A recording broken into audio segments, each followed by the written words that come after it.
In this short tutorial, you will learn how to scan a QR code on Roblox.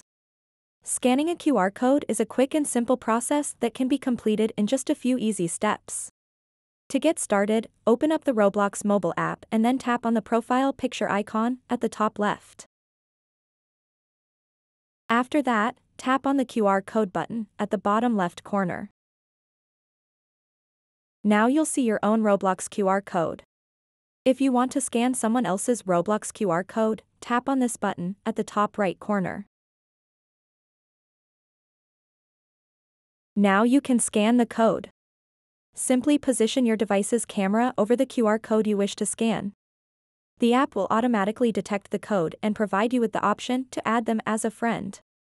If you have someone else's Roblox QR code saved in your device's gallery, you can still scan it easily. To do that, simply select the image of the QR code from your gallery. Next, long press on the QR code, just like this. Then tap Open in Roblox. So that wraps up this tutorial.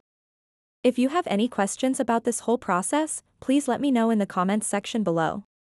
And if this video helped you out, please give it a big thumbs up and subscribe to this channel for more tutorial videos like this one. Thank you so much for watching and have a good day.